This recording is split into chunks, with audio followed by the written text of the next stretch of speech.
विष्णु प्रभात live channel की खबरें निरंतर देखने के लिए इस चैनल को सब्सक्राइब करें। सब्सक्राइब करने के लिए सबसे पहले इस सब्सक्राइब बटन को दबाएं। सब्सक्राइब बटन को दबाने के बाद यहाँ पर बेल आइकन आ जाएगा। बेल आइकन को दबाते ही विष्णु प्रभात की खबरें आप तक निरंतर पहुंचती रहेगी।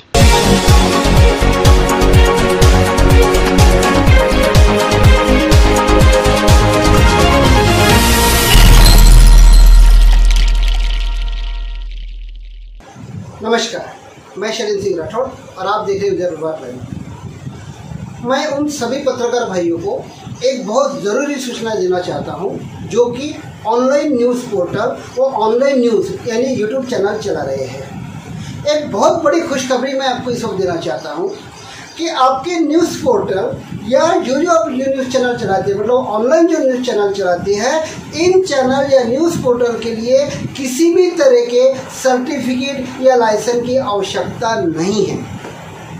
हम आपको एक बार फिर से बताना चाहते हैं कि ऑनलाइन न्यूज़ चैनल मतलब यूट्यूब चैनल और न्यूज़ पोर्टल जो कि न्यूज़ पोर्टल बनाए जाते हैं, इन न्यूज़ पोर्टल को किसी भी लाइसेंस या किसी भी सर्टिफिकेट की गरज नहीं है।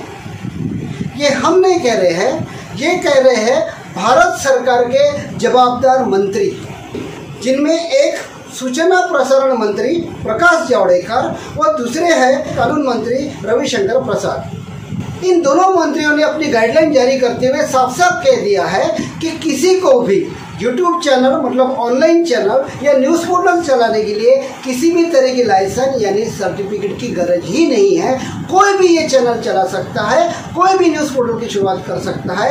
इसे कोई विशिष्ट परमिशन की कहीं कोई गरज नहीं रहेगी।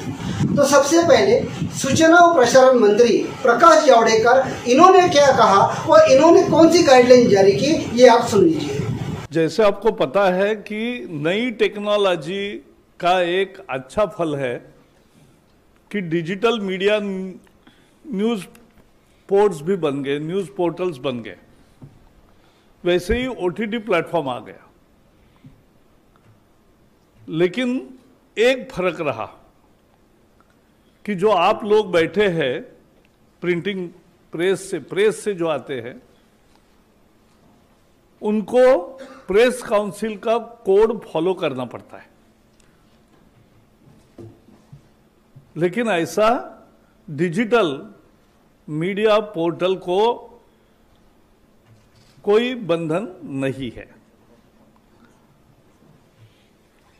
यहां टीवी के लोग हैं, उनको केबल नेटवर्क एक्ट में जो प्रोग्राम कोड है वो उनको फॉलो करना पड़ता है। लेकिन ओटीटी प्लेटफॉर्म्स को ऐसा कोई नियम नहीं है और इसलिए सरकार ने यह समझा कि एक लेवल प्लेइंग फील्ड होना चाहिए। All media platforms must have the same justice system और इसलिए डिजिटल हो, प्रिंटिंग हो, टीवी हो, ओटीटी हो, कुछ नियमों का पालन करना पड़ेगा, कुछ प्रोसेस सेट करना पड़ेगा।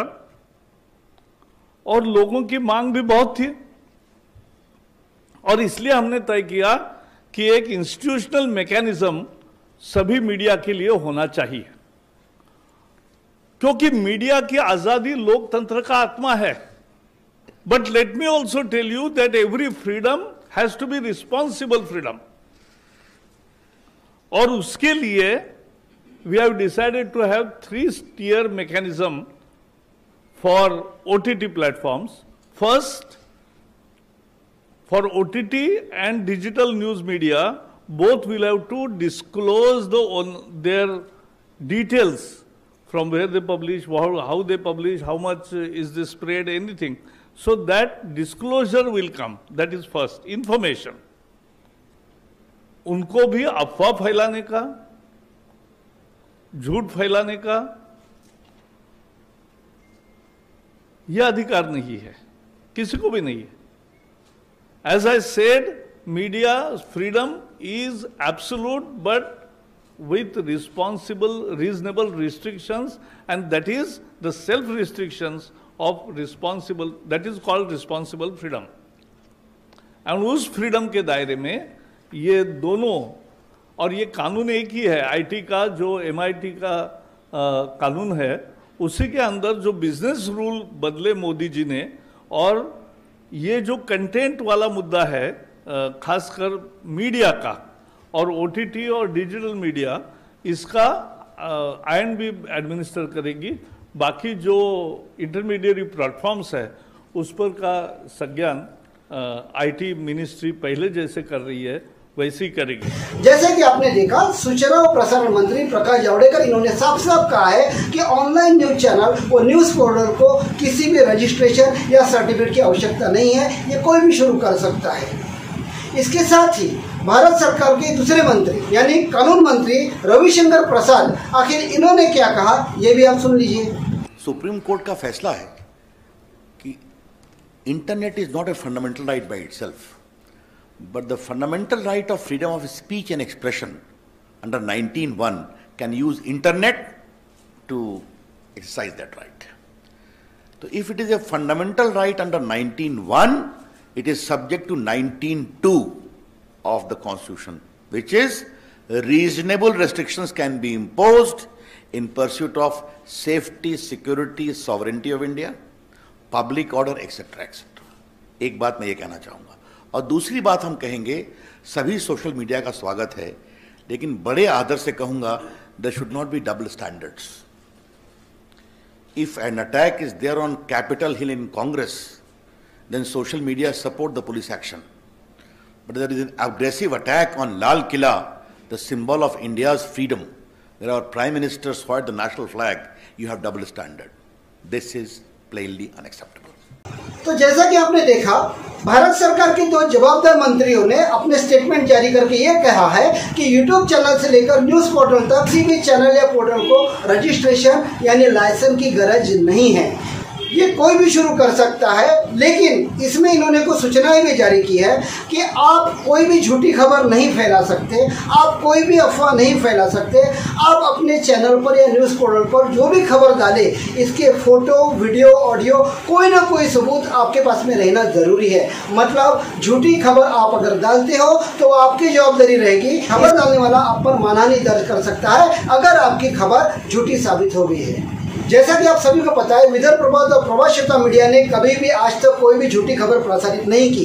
विदर्भ प्रभात और प्रभात पर कई केस लग चुके हैं, कितने लोगों ने हम पर केस दर्ज चुके हैं, लेकिन ये हमारे लिए मेडल है। मेडल आप पूछेंगे कैसे? हमने जितनी भी खबर प्रसारित की, सबके सबूत हमारे पास में है, सबके वीडियो हमारे पास में है, सबके ऑडियो वीडियो सब सबूत हमने हमारे पास में जमा किए। उसके बाद ही हमने विदर्भ प्रभात व प्रभात मीडिया पर अपनी खबरें प्रसारित की। आज तक ऐसा कोई भी पैदा नहीं हुआ जिसने हम पर यह इल्जाम लगाया हो कि यह खबर झूठी है, या आज तक ऐसा कोई पैदा नहीं हुआ जिसने हम पर यह मामला दर्ज कराया हो कि विदर्भ प्रभात या प्रभात पर यह खबर झूठी हो। जिसकी भी खबर आई उसने हमसे बदला निकालने के लिए तरह तरह के इल्जाम लगाना शुरू कर दिया था। किसी की खबर आई तो उसने हम पर वसूली का इल्जाम लगा दिया, किसी की खबर आई तो उसने हम पर एट्रोसिटी का इल्जाम लगा दिया।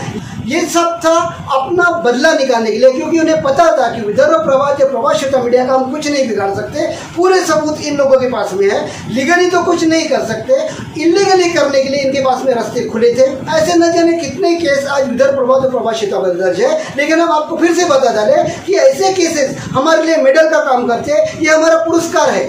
आगे भी ऐसी कोई भी अगर केस लगती तो हम इसके लिए तैयार है, लेकिन सही खबर हर कीमत पर आप लोगों के सामने हम इसी तरह से बताते रहेंगे और प्रसारित करते रहेंगे।